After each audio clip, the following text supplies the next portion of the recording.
दोस्तों, किसी ने बिल्कुल सही कहा है, माता पिता का हाथ पकड़ कर रखिए, लोगों के पाँव पकड़ने की ज़रूरत नहीं पड़ेगी। नमस्कार दोस्तों, स्वागत है आपका नीक इन इंडिया पर। मैं हूँ गीता राणा। एक गरीब पिता ने अपने इकलौते बेटे को खूब पढ़ा लिखा कर एक बड़ा इंसान बनाने का फैसला कर लिया था। पिता दिन रात मेहनत करते और उसकी पढ़ाई का खर्च उठाते। बेटा भी खूब मेहनत करता था और मन लगाकर पढ़ाई करता था। एक दिन पिता का सपना सच हो गया।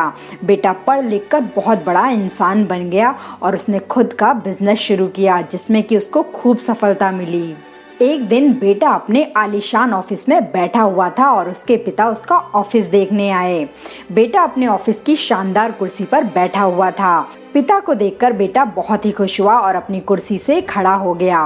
पिता ने बेटे को कुर्सी पर बिठाया और उसके पीछे जाकर खड़े हो गए और उसके कंधों पर हाथ रखते हुए उससे बोले कि बेटा, पता है कि आज सबसे ज्यादा शक्तिशाली इंसान इस दुनिया में कौन महसूस करता होगा।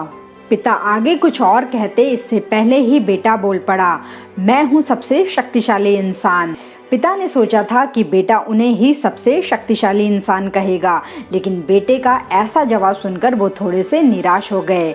जैसे ही वो ऑफिस से जाने लगे तो उन्होंने पीछे मुड़ के अपने बेटे को एक बार और देखा और फिर से उससे पूछा कि बेटा, क्या तुम्हें अभी भी लगता है कि तुम ही सबसे शक्तिशाली इंसान हो? तब बेटे ने बड़ा ही सुंदर जवाब दिया। उसने कहा, नहीं पिताजी, आप इस दुनिया में सबसे शक्तिशाली इंसान हैं। पिता ने बेटे से फिर पूछा कि बेटा, लेकिन अभी तो तुमने थोड़ी देर पहले ही कहा था कि तुम ही सबसे शक्तिशाली इंसान हो।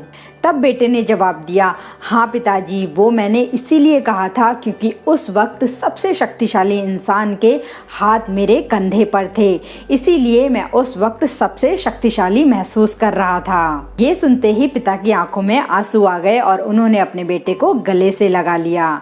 तो दोस्तों, इस छोटी सी कहानी से हमें ये सीख मिलती है कि माता पिता हमारे जीवन का सबसे बड़ा आधार हैं। अगर उनका आशीर्वाद है तो हम दुनिया के सबसे शक्तिशाली इंसान हैं। अपने माता पिता के आशीर्वाद के बिना हम लोग कुछ भी नहीं हैं। इसीलिए हमेशा अपने माता पिता की आज्ञा का पालन करें और उनके दिए हुए सुझावों को गंभीरता से लें। धन्यवाद दोस्तों। आई होप आज की हमारी ये स्टोरी आपको ज़रूर पसंद आई होगी, तो प्लीज़ हमारे चैनल को सब्सक्राइब करिए।